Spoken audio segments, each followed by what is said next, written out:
Welcome dear student. Wave motion के chapter को हम कंटिन्यू कराते हैं यहाँ पर and right now we are going to understand the superposition of two waves. तो सबसे पहले प्रिंसिपल ऑफ सुपरपोजिशन क्या है, ये बहुत ही इंपॉर्टेंट है। और एक चीज आप बहुत ही अच्छे तरीके से यहाँ पर समझ लो बच्चों, यही सेम कॉन्सेप्ट बता रहा हूँ, यही सेम कॉन्सेप्ट हमें इंटरफेरेंस में चैप्टर में भी पढ़ना है। और इंटरफेरेंस कौन सा? इंटरफेरेंस ऑफ लाइट जो चैप्टर उसमें भी पढ़ना है। देखिए, जैसे अभी हमें पढ़ना है, पहले तो बेसिकली ऊपरी तौर पर हमें पहले सुपरपोजिशन को पढ़ना है। फिर सेकंड चीज आ जाएगी साउंड में भी सुपरपोजिशन ऑफ टू वेव्स है। और फिर आ जाएगा लाइट में। तो बेसिकली कोर कॉन्सेप्ट जो है वो तो एक ही होने वाला है यहां पर। तो उसको अच्छी तरीके से आपको यहां पर पढ़ना है। तो होगा क्या? सुपरपोजिशन का मतलब क्या हो रहा है? व्हेन टू और मोर देन टू वेव्स, दो या फिर दो से ज्यादा वेव्स अगर किसी एक पर्टिकुलर पॉइंट पर क्रॉस होती है, कंबाइन होती है, या फिर एक दूसरे को छेद कर क्रॉस होकर जाने वाली होती है, तो उस पर्टिकुलर पॉइंट पर हम कह देंगे these two wave must have interacted.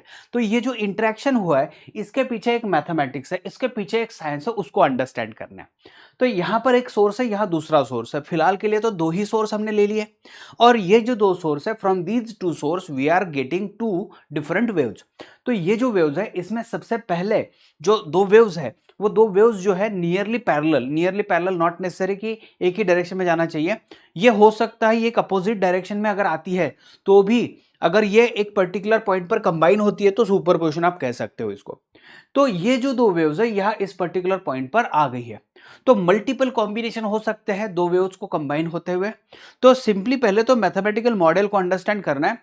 यहां पर एक वेव जो है, इसका इक्वेशन अगर y1 से दिखाया जाएगा, और दूसरी जो वेव है इसका इक्वेशन अगर y2 है, इक्वेशन y2 से अगर रिप्रेजेंट किया जाए, तो यहां पर जब इंटरेक्शन हो रहा है तो उस इंटरेक्शन को हमें मैथमेटिकली पढ़ना है।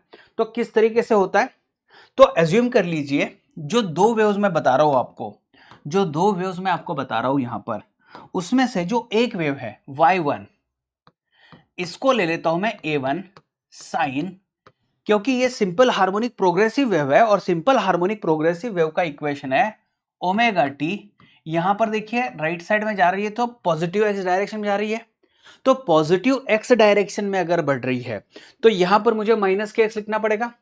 इसकी शुरुआत कैसी हुई है? इपोच जिसको हम कहते थे, इसकी जो शुरुआत है वो शुरुआत हमें पता नहीं है। तो let's as an assumption, let's say alpha 1।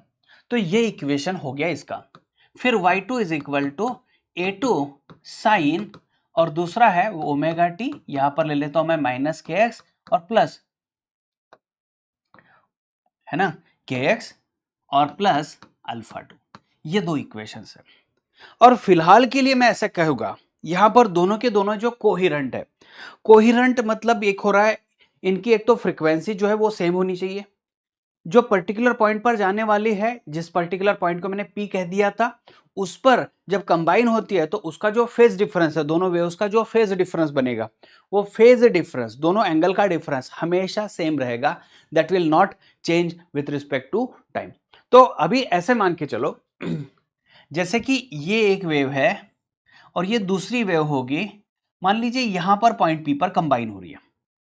तो इस इक्वेशन को देखिए, ये सोर्स S1 है, ये सोर्स S2 है, तो यहां आ रही है। तो मैं फिलहाल के लिए ऐसा एज्यूम करके चलता हूं, जहां पर मेरा पूरा स्टडी चल रहा है, जहां पर बच्चों मेरा पूरा स्टडी चल रहा है, उस लोकेशन को मैं x इक्वल टू 0 मान के चलता हूं।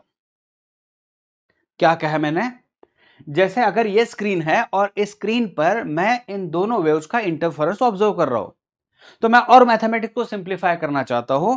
तो मैथमेटिक्स को और सिंप्लीफाई करने के लिए मैं अज्यूम करके चलता हूं कि let us say the location x equal to 0, और यहां पर जो वेव है y1, इसको लिख देता हूं मैं y1 equal to a1 sine omega t, क्योंकि मैंने इसको x बोल दिया 0, तो यहां पर आ गया प्लस अल्फा 1।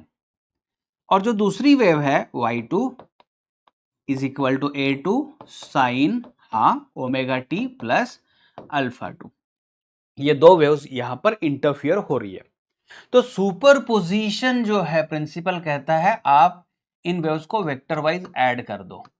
इसको ऐसे भी लिखा जाएगा, लेकिन हमें वेक्टर में इन्वॉल्व होना तो है ऑब्वियसली, जो लेकिन जो इसका रिजल्टेंट है उस रिजल्टेंट के हिसाब से आंसर निकालना है।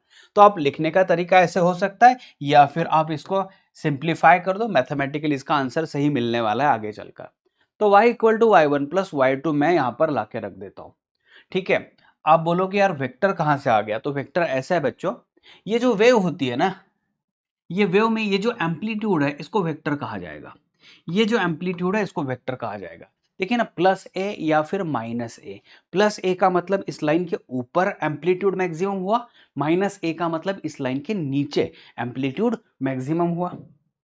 तो इसको रख देते हैं वेक्टर ट्रीटमेंट को, नहीं जाना है हमें वेक्टर में, और बहुत ही इजी तरीके से, आसान तरीके से इसको हमको फाइंड आउट करना है, सॉल्व करना है। चलिए, ये दोनों जो वेव्स है इसको अगर मैं ऐड कराता हूं तो यहां पर a1 और जो देखिए y1 प्लस y2 तो करना है, इतना तो समझ रहा है। a1 sine omega t plus alpha 1 और यहां पर sign omega t plus alpha 2 है, तो मैं कुछ इस तरीके से कह दूंगा, साइन a प्लस बी वाला फॉर्मूला डाल दूंगा, साइन ए कॉस बी प्लस, है ना, उस तरीके से कॉस ए साइन बी वाला एक फॉर्मूला यहां पर डाल देता हूं। ये एक हो गया प्लस, यहां पर देखिए a2, यहां पर वापस से साइन ए प्लस बी वाला फॉर्मूला डाल दीजिए, sign A cos B plus cos A sine B. तो उस हिसाब से बात करें तो ये साइन ओमेगा टी, ये कॉस अल्फा 2 प्लस, ठीक है, ये इक्वेशन बन गया। फिर वापस क्या करना है, देखिए क्या होगा, यहां पर अगर आप देखते हो तो ये साइन और ये साइन दिख रहा है, यहां पर ये कॉस और ये कॉस दिख रहा है। अगर मैं ब्रैकेट में से कुछ चीजें कॉमन निकालता हूं तो ऐसे कर सकता हूं मैं, तो साइन ओमेगा टी अगर मैं कॉमन निकाल देता हूं,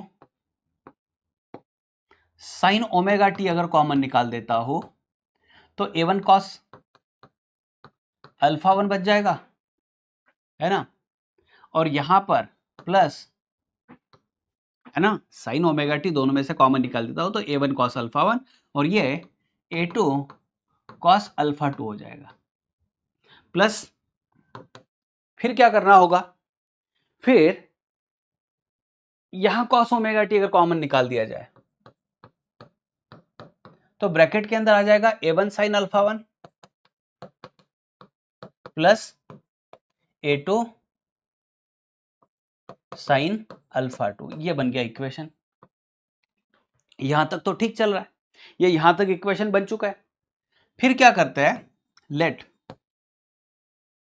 हाँ, a1 sine alpha 1 plus a2 sine alpha 2 को मैं बोल दूंगा r साइन डेल्टा, और a1 cos alpha 1 plus a2 cos alpha 2 को बोल दूंगा मैं r कॉस डेल्टा। ये दो इक्वेशंस तैयार हो गए।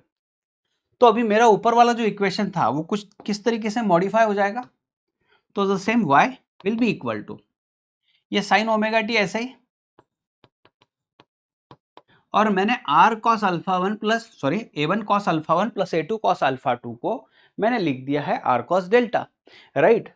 तो ये हो गया r cos डेल्टा प्लस, फिर यहां पर बच्चों देखिए cos ओमेगा टी है, और यहां इस ब्रैकेट में से मिल जाएगा r साइन डेल्टा, है ना, ये आ गया। अभी इसमें कुछ इस तरीके से कर सकते हैं, r कॉमन निकाल दिया, sign omega T cos delta plus cos omega T, यह आ गया साइन डेल्टा। तो इसमें y इक्वल टू आ गया r, और ये देखो sign omega t plus delta, ये इक्वेशन वापस से तैयार हो गया। इसमें से क्या चीजें हमें समझ में आती है उसको उसको थोड़ा ध्यान में देना है, ध्यान रखना है इस पर क्या है। देखिए ये क्या बता रहा है, r, ये r ये बता रहा है कि जब ये दोनों वेव्स यहां पर पहुंचने के बाद दोनों वेव्स का सुपरपोजिशन हुआ, दोनों का वेक्टर एडिशन हुआ होगा, और जो क्रेस्ट ट्रफ ट्रफ क्रेस्ट या जो कोई कॉम्बिनेशन वहां पर हुआ होगा, जो कोई इस तरीके से हुआ होगा, जिस तरीके से उन दोनों के बीच का फेज डिफरेंस रहा होगा, उसके हिसाब से यहां पर जो है ये रिजल्टेंट यहाँ मिला होगा। तो रिजल्टेंट जो है, या रिजल्टेंट मतलब ये एम्पलीट्यूड बता रहा है कि क्या इसका बिहेवियर है, क्या यहाँ पर कंस्ट्रक्टिव हुआ है, मतलब दोनों के दोनों क्रेस्ट क्रेस्ट कोइंसाइड हुए, या फिर ट्रफ ट्रफ कोइंसाइड हुए, या डिस्ट्रक्टिव हुआ, क्रेस्ट के साथ ट्रफ आया, या फिर कोई और बीच का कॉम्बिनेशन यहां पर जनरेट हुआ। तो उसका आंसर जो मिलेगा वो यहां मिलने वाला है। तो आर फॉर रिजल्टेंट, ये रिजल्टेंट एम्पलीट्यूड हुआ कहां का, जहां पर ये दोनों इंटरफियर हुए, जहां पर ये दोनों इंटरफियर हुए। समझ में आ रहा?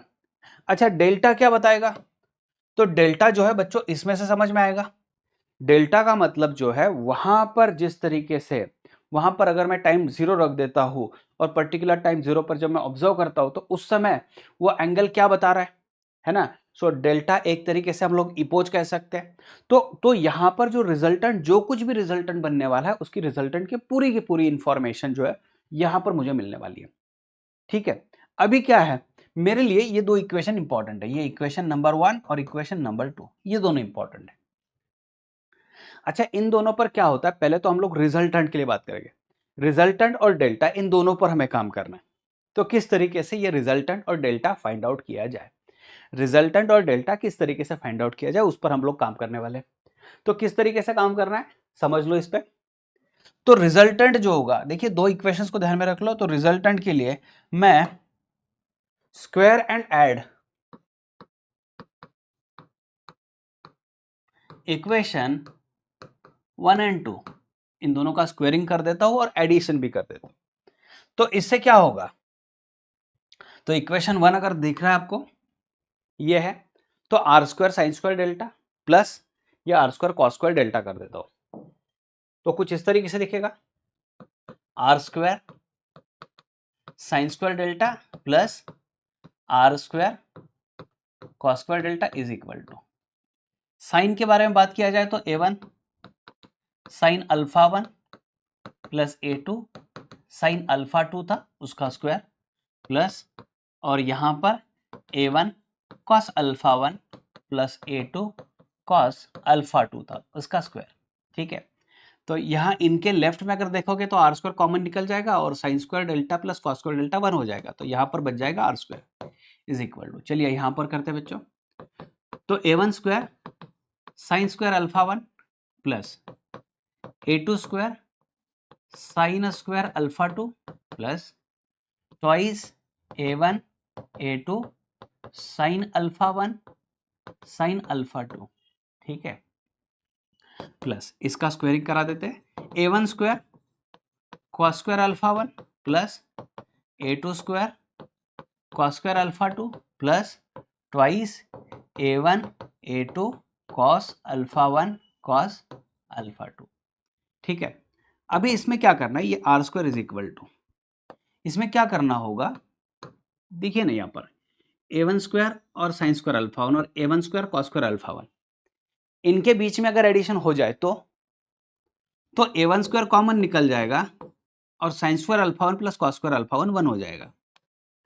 अगर इनके बीच में एडिशन करा दिया जाए तो a2 का स्क्वायर कॉमन निकल जाएगा और sine square alpha 2 plus cos square alpha 2 1 हो जाएगा, प्लस यहां पर लास्ट में ट्वाइस a1 a2 को अगर कॉमन निकाल दिया जाए तो अंदर रह जाएगा sign alpha 1 sine alpha 2 plus cos alpha 1 cos alpha 2।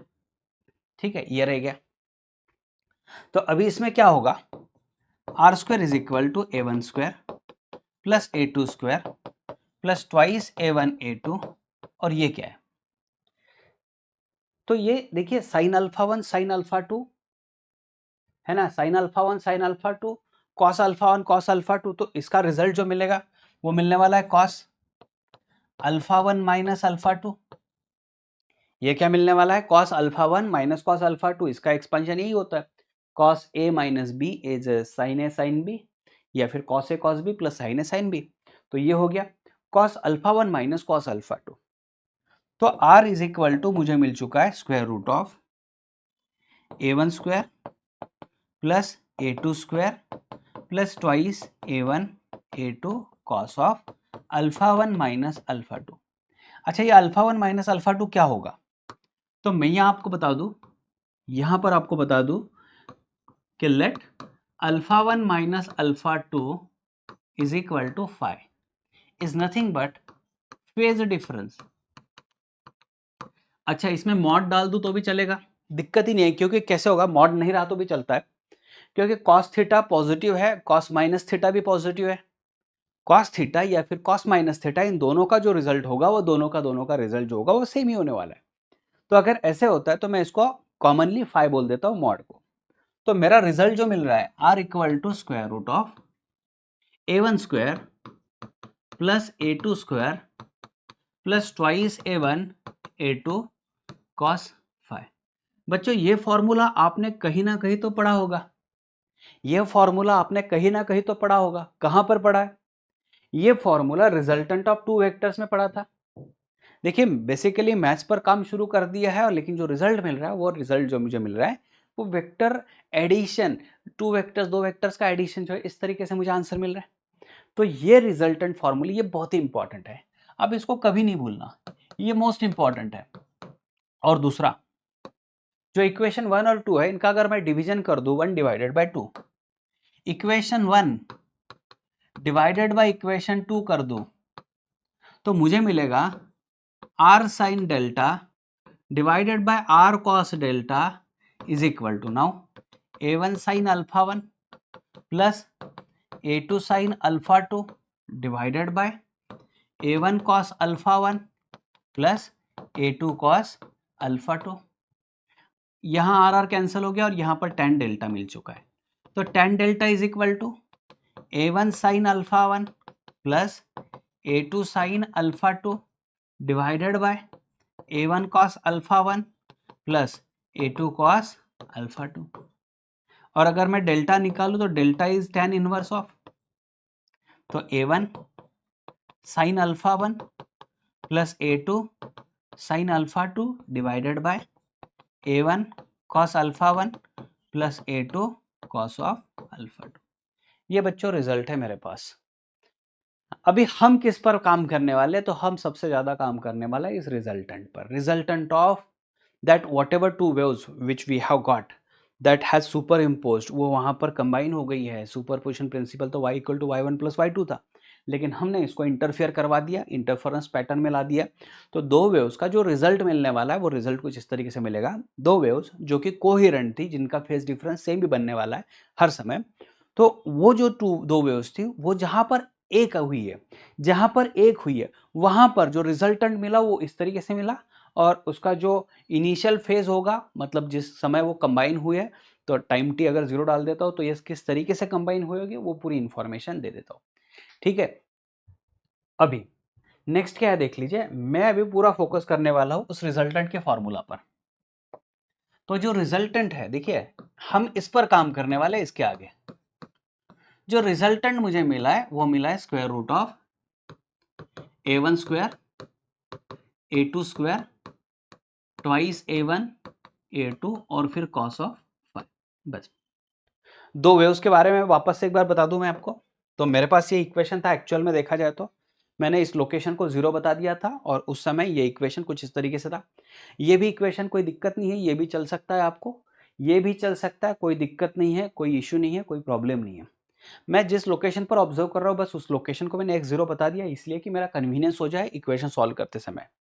तो यहाँ पर बच्चों ये जो दो इक्वेशन है, ऐसे दो इक्वेशन अगर आपको दिख जाए तो इसमें ओमेगा टी और के एक्स को छोड़ के जो एंगल दिखेगा, इनिशियल इन्फॉर्मेशन देखिए अल्फा 1 और अल्फा 2, ये इंपॉर्टेंट है, क्योंकि ये दोनों ब्रैकेट जो है, ये दोनों ब्रैकेट का अगर मैं डिफरेंस करवा दूं तो जो बचेगा, जो डिफरेंस बचेगा उसको कहा जाएगा फेज डिफरेंस, उसको कहा जाएगा फेज डिफरेंस, और इसी पर काम करना है। तो अभी मेरे सामने जो चीज है वो ये है कि ये रिजल्टेंट, और दूसरी बात जो है, जो सुपर इंपोजिशन हो गया वहां पे, तो उसकी इंटेंसिटी कितनी बनेगी?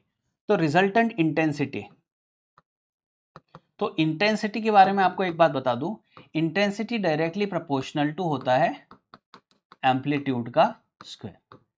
इंटेंसिटी प्रोपोर्शनल टू होता है एम्पलीट्यूड का स्क्वायर। तो यहां देखिए फ्रीक्वेंसी सेम रखी है हमने, अगर फ्रीक्वेंसी है, अगर चेंज हुई फ्रीक्वेंसी तो फ्रीक्वेंसी के स्क्वायर पर भी ये डिपेंड करेगा। तो हमें फिलहाल हम फ्रीक्वेंसी को फिक्स रखने वाले हैं, कोहेरेंट सोर्सेस है इसलिए। तो इंटेंसिटी अगर है, जैसे सोर्स S1 था तो उससे इंटेंसिटी I1 थी, तो I1 proportional to A1 square, या फिर root I1 proportional to A1 कह सकते हो, I2 प्रोपोर्शनल टू A2 का स्क्वायर होगा, या फिर रूट I2 प्रोपोर्शनल टू आप A2 बोल सकते हो। और ये रिजल्टेंट जो है तो intensity of resultant proportional to R square, या फिर root of resultant intensity proportional to that R. तो देखिए इसके कांस्टेंट तो हमें यूज नहीं करना है क्योंकि कांस्टेंट लेफ्ट राइट में जो कैंसिल हो जाएंगे। तो फाइनली मैं ऐसे कर सकता हूं इसको, अगर इसको मैं आर स्क्वायर कर दूं तो यहां आ जाएगा A1 square A2 square plus twice A1 A2 cos of delta. तो आर स्क्वायर की जगह पर मैं आई आर लिख देता हूं, resultant intensity is equal to, यहां पर आ जाएगा I1, यहां पर आ जाएगा I2 और यहां पर आ जाएगा 2 root I1 root I2 cos of that delta. Delta नहीं, सॉरी क्या हुआ, डेल्टा या right, cos of phi, extremely sorry, cos of phi था यहां पर यूज किया, फेज डिफरेंस फाई क्या था, mod of alpha 1 minus alpha 2 था। ठीक है, ये फॉर्मूला आ गया। तो मेरे पास दो काफी इंपॉर्टेंट फॉर्मूले अभी, ये एक फॉर्मूला है और ये दूसरा फॉर्मूला है, अभी इनका इस्तेमाल मुझे करना है। तो सबसे पहले मैं बात करूंगा कंस्ट्रक्टिव इंटरफेरेंस पर। कंस्ट्रक्टिव इंटरफेरेंस मतलब जहां पर अगर वो पर्टिकुलर पॉइंट जो था वहां पर अगर क्रेस्ट क्रेस्ट ट्रफ ट्रफ आती है, इस तरीके से आती है, तो ये कॉम्बिनेशन जो है ये बढ़ जाएगा। यहां पर जो है इस तरीके से अगर एडिशन होता है, दो वेव्स अगर इस तरीके से पहुंचती है, तो जो एम्पलीट्यूड बनने वाला है या जो रिजल्टेंट इंटेंसिटी बनने वाली है वो बढ़ने वाली है। तो क्या होगा, देखिए क्या होगा, अगर मुझे आर की वैल्यू मैक्सिमम चाहिए, मैथमेटिकली बात करूंगा मैं, for R max phi must be equal to, तो फाई के पहले मैं ये बोल दूं आपको कि कॉस फाई की वैल्यू मुझे +1 भी मिल सकती है, -1 भी मिल सकती है, इसमें से मैक्सिमम वैल्यू तो +1 है, तो मैं cos फाई को +1 इस्तेमाल करूंगा। इसका मतलब ये होगा कि फाई की वैल्यू या तो 0 या तो 2 पाई या तो 4 पाई या तो 6 पाई, इस तरीके से, इसका मतलब है ट्वाइस ऑफ n पाई होना चाहिए। यहां पर n की वैल्यू आप 0 1 2 3 सो ऑन लिख सकते हो। ठीक है, तो ये मेरे लिए जनरल फॉर्मूला जो कि बहुत इंपॉर्टेंट है कंस्ट्रक्टिव इंटरफेरेंस के लिए, 2n पाई, ये कॉम्बिनेशन इंपॉर्टेंट है। तो होगा क्या, R max is equal to square root of A1 square plus A2 का square plus twice of A1 A2, क्योंकि cos फाई की वैल्यू तो +1 हो चुकी है। अब ये ऐसा अगर है ना, तो R max is equal to, यहां पर आप लिख सकते हो ये A1 ये A2 इस ब्रैकेट का स्क्वायर, तो R max can be equal to A1 plus A2। ठीक है, इसको भी देखिए ये रूट के अंदर था, तो अभी आपको इसके अंदर निगेटिव साइन कहीं इस्तेमाल नहीं होना चाहिए, ये इंपॉर्टेंट है। तो प्लस में तो कोई दिक्कत नहीं आ रही है, निगेटिव में मिनिमम में थोड़ा दिक्कत आ सकता है। चलिए सबसे पहले तो और इस पर बात कर लेते हैं। तो आई मैक्स क्या हो जाएगा, आई रिजल्टेंट जो है, तो आई मैक्स इक्वल टू, इसी को बोल दूंगा मैं I max is equal to, तो आई मैक्स कितना बनने वाला है, आई मैक्स के लिए देख लेते हैं। यहां पर है I1 plus I2 plus 2 root I1 root I2, हालांकि cos फाई की वैल्यू +1 हो चुकी है, तो इसी को मैं ऐसे लिख सकता हूं root I1 plus root I2 इस ब्रैकेट का स्क्वायर। हो सकता है आई मैक्स की वैल्यू मुझे इस तरीके से भी मिल सकती है ना, root I1 plus root I2 इस ब्रैकेट का अगर स्क्वायर करवा दूं तो कुछ इस तरीके से मुझे मिल सकता है। या फिर आई मैक्स को मैं ऐसे भी लिख सकता हूं रूट I1 की जगह पर A1 प्लस A2 और ये ब्रैकेट का स्क्वायर कर सकते हैं, root I1 A1 root I2 A2 से आप डाल दो। आप बोलोगे सर कांस्टेंट कहाँ गया, तो यहाँ पर कांस्टेंट बच्चों कैसे लेफ्ट और राइट में आपको कैंसिल करवाते आएगा, कांस्टेंट लेने की यहाँ पर जरूरत नहीं पड़ेगी, कई बार रेशो ही निकालना होता है। तो ठीक है, ये एम्पलीट्यूड का स्क्वायर ये कैसे आ गया, तो चलो ये लिखने का तरीका थोड़ा गलत हो गया, लेकिन आप प्रोपोर्शनैलिटी वाइज मैं रेशो में डलवा दूंगा, यहाँ पर तो मैं निकाल देता हूँ, डायमेंशन वाइज ये करेक्ट नहीं दिख रहा है, लेकिन चलो यहाँ पर आ गया, और जरूरत जब पड़ेगी तो जब रेशो आएगा आई मैक्स और आई मीन का, जब रेशो आएगा तब आप उसको रिप्लेसमेंट दे सकते हो, कोई दिक्कत नहीं है। ये हो गया एक। दूसरा, डिस्ट्रक्टिव इंटरफेरेंस पे क्या होता है?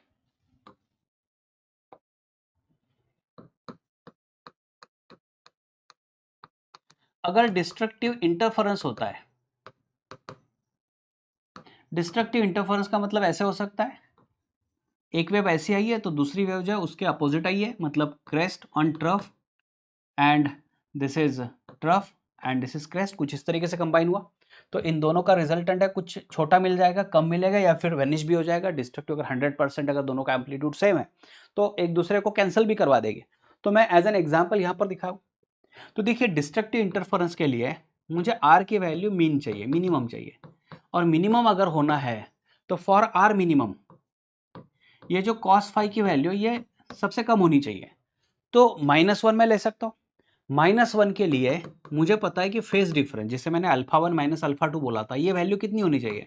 या तो पाई, या तो 3 पाई, या तो 5 पाई, या तो 7 पाई, कुछ इस तरीके से, या फिर 2n-1 पाई। आप ऐसे भी ले सकते हो, 2n-1 पाई ऐसे भी ले सकते हो। n की वैल्यू कितनी है बच्चों? तो n की वैल्यू यहाँ पर 1 से शुरू होती है, 1 2 3 सो ऑन। थोड़ा अलग होगा यहाँ पर भी आप समझ लो। मैंने जैसे फेज डिफरेंस डाला है तो फेज डिफरेंस ऐसे दिया जाता है। और एक चीज है जो ऐड करा देता हूं मैं यहाँ पर, देखिए क्या होता है, पाथ डिफरेंस और फेज डिफरेंस में एक रिलेशन है। तो पाथ डिफरेंस को मैं डेल्टा एक्स बोल देता हूँ, पाथ डिफरेंस जो है डेल्टा एक्स बोल देता हूँ। अच्छा, पाथ डिफरेंस क्या होगा? देखिए क्या होता है, जैसे यहां से मान लीजिए ये वेव यहां तक पहुंच रही है और यहां से ये वेव यहां तक पहुंच रही है। आप देखोगे तो S1 से P तक ये पाथ थोड़ा कम है और S2 से P तक ये पाथ थोड़ा बड़ा है।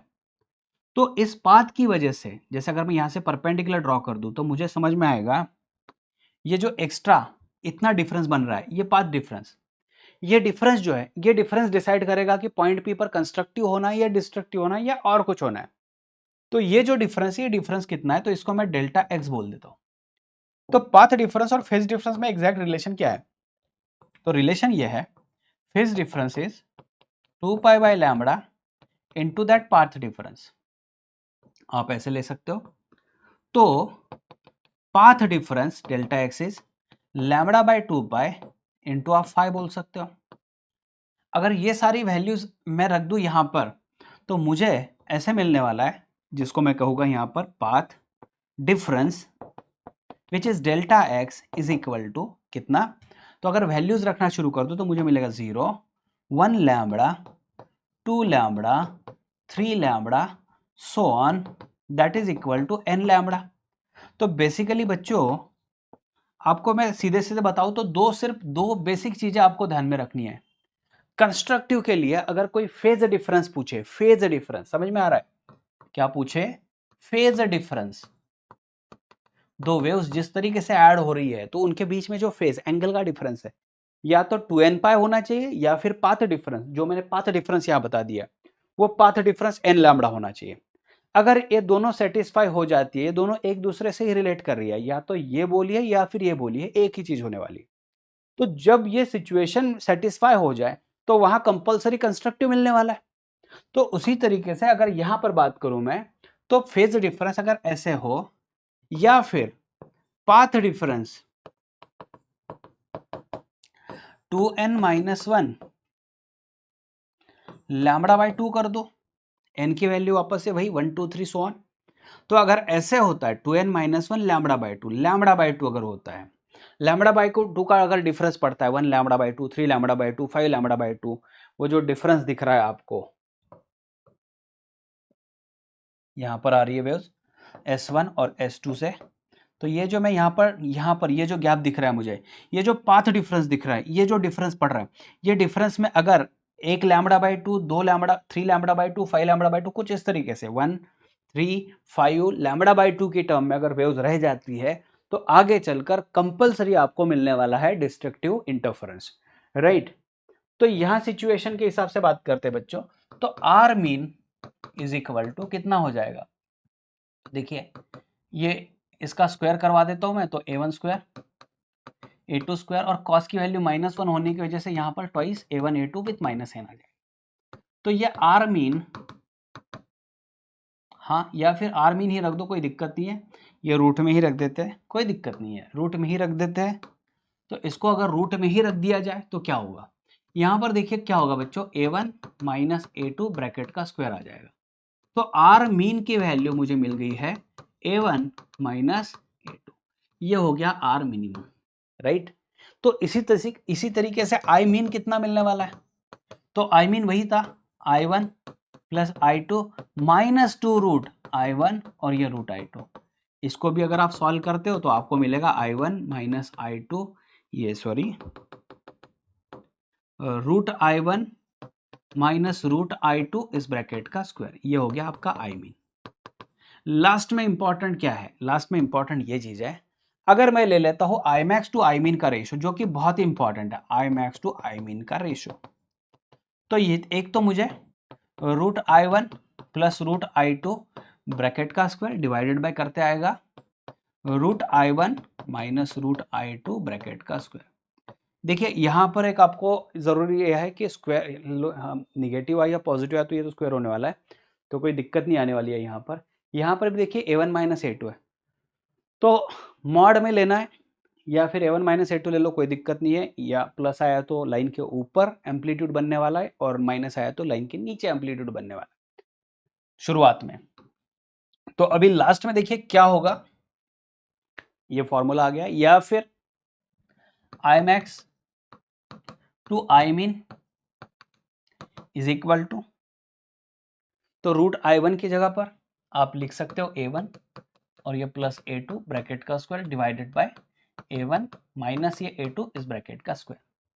तो आई मैक्स और आई मीन ये रेशियो बहुत ही इंपॉर्टेंट होगा हमारे लिए, इस पर कई सारे क्वेश्चन जो है वो इंटरफेरेंस में कवर होते हैं, ये इंटरफेरेंस में जाता है, ये बहुत बड़ा सेक्शन है, ये इंटरफेरेंस में बहुत अच्छे तरीके से कवर हो जाता है वहां पर। तो चलिए यहाँ तक तो हम पहुंच चुके हैं, यहाँ तक कोई मुझे नहीं लग रहा कोई दिक्कत वाली चीज़ है, पूरा के पूरा मैथ चल रहा है यहाँ पर, पूरा के पूरा मैथमेटिक्स ही काम कर रहा है। अच्छा लास्ट में देखिए क्या होगा, इफ a1 इक्वल टू, अगर a2 है इज इक्वल टू a है, अगर a1 है a2 है, ये दोनों के दोनों सेम है, तो क्या होगा, देखिए आर मैक्स को मैं ऐसे लिख सकता हूँ, आर मैक्स सॉरी आर को ऐसे लिख सकता हूँ, आर इज इक्वल टू जो जनरल फॉर्मूला था root of a1 square plus a2 square, a1 square plus a2 square plus twice a1 a2 cos five. तो इसको अगर सॉल्व कर दे तो आपको रिजल्टेंट मिल जाएगा 2a cos 5/2। इसको आपको ध्यान में रखना है, ये वेक्टर्स में आपने पढ़ा होगा, अगर दो वेक्टर सेम है तो ऐसा रिजल्ट मिलता है, या फिर आप बेसिक मैथमेटिक्स इसको अप्लाई करके देखो, कोई दिक्कत नहीं आएगी। और इंटेंसिटी जो होगी, अगर इंटेंसिटी सेम है I1 equal to I2 is equal to, अगर I लिख देता हूं मैं, इंटेंसिटी अगर सेम है तो resultant intensity is 4i cos square 5/2। बच्चों ये दो फॉर्मूले आपको याद रखने हैं, यही बहुत इंपॉर्टेंट फॉर्मूले है, ये बहुत इंपॉर्टेंट फॉर्मूले हो गए हमारे लिए, और इस पे कई सारी शॉर्टकट्स आपको तैयार भी करते आएंगे, मतलब ये शॉर्टकट ही है एक तरीके से। अगर कुछ इस तरीके से आ जाए कि दोनों का एम्पलीट्यूड सेम है या फिर दोनों की इंटेंसिटी सेम है, तो आप डायरेक्टली इस फॉर्मूले का इस्तेमाल कर सकते हो। इस पर बहुत डिटेल में डिस्कशन जो है इंटरफेरेंस में होता है, हालांकि अभी जो है हम लोग superposition of wave basic level पर पढ़ रहे हैं, इसका मेन एप्लीकेशन तो पूरा इंटरफेरेंस चैप्टर जो डिवोटेड चैप्टर है उसमें कई सारे सवाल हमें यहाँ पर मिल जाएंगे। इस पर देखिए अगर क्या होगा, अगर दो वेव्स के एम्पलीट्यूड सेम है तो आर मिनिमम कितना होने वाला है, यहाँ पर देखिए ना, अगर दोनों एम्पलीट्यूड सेम है तो मिनिमम वैल्यू कितनी होगी, 0 होगी। कैसे होगी देख लो यहाँ पर, तो आर मिनिमम के लिए देखिए पाई वैल्यू, अगर मैं पाई लिख देता हूँ तो कॉस पाई/2, तो कॉस पाई/2 कितना बच्चों 0 हो जाएगा, तो आर की वैल्यू 0 हो जाएगी।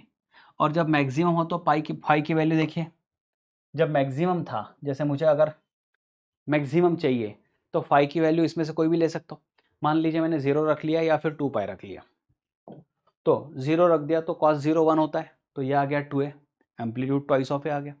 और इंटेंसिटी कितना आएगा, इंटेंसिटी को भी देख लो आप, अगर दोनों सेम है, root i1 plus root i2, अगर दोनों सेम है तो root i plus root i 2 root i, उसका स्क्वायर 4i आ जाएगा, बस यही होगा 4i।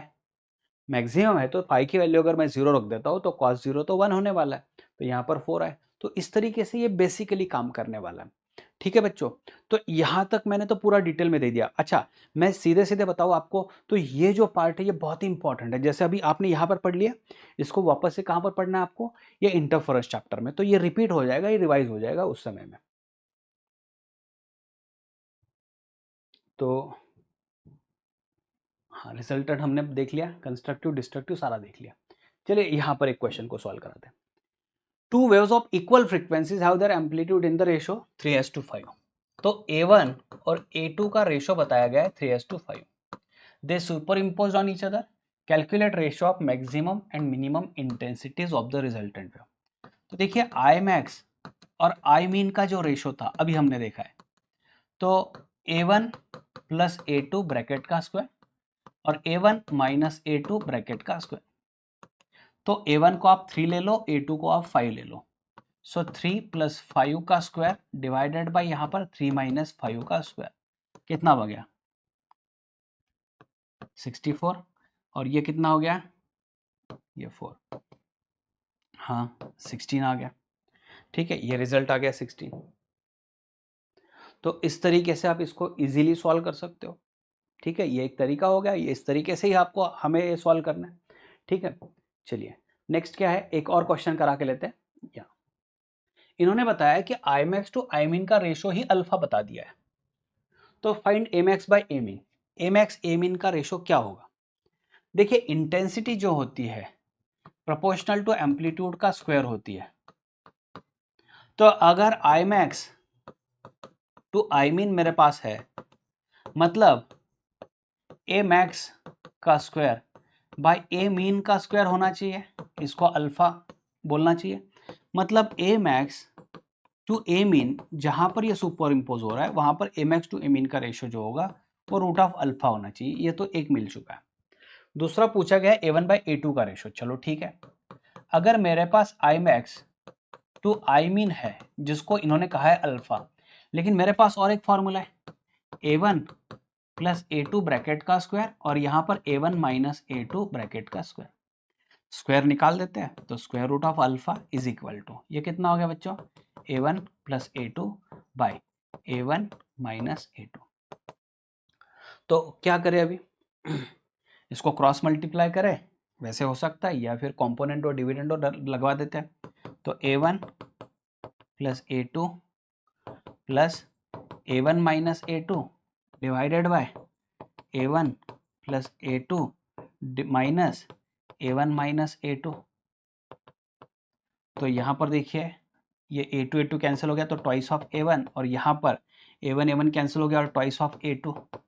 यहाँ पर भी क्या होगा, ये डिवाइडेड बाय 1 है तो root alpha plus 1 divided by root alpha minus 1। तो root alpha plus 1 divided by root alpha minus 1। तो A1 बाई A2 का रेशियो मिल चुका है root alpha plus 1 by root alpha minus 1। फिर लास्ट में I1 बाय I2 का ratio. चलो ठीक है, I max to I min जो था ये तो अल्फा बताया, is equal to I1 sorry root I1 plus root I2 bracket का square divided by root I1 minus root I2 bracket का स्क्वायर। या तो ऐसा कर दीजिए, या फिर A1 A2 तो है, तो I1 बाय I2 इसको ना करते हुए मैं I1 बाय I2 पर ही जाऊंगा। I1 by I2 is equal to amplitude का स्क्वायर होता है, एम्पलीट्यूड का स्क्वायर करवा देता हूँ, या फिर A1 बाई A2 ब्रैकेट का स्क्वायर आ जाएगा इज इक्वल टू, तो ये पूरा के पूरा root alpha plus 1 divided by root alpha minus 1, इस पूरे ब्रैकेट का स्क्वायर डलवा दीजिए। बस ऐसे करना है ना, इजी है। अब थोड़ा सा ध्यान देकर एक बार इसको रिवाइज करा लो। ठीक है, तो root alpha 1 plus root alpha by, हाँ root alpha plus 1 root alpha minus 1 और फिर I1 बाई I2, तो इज इक्वल टू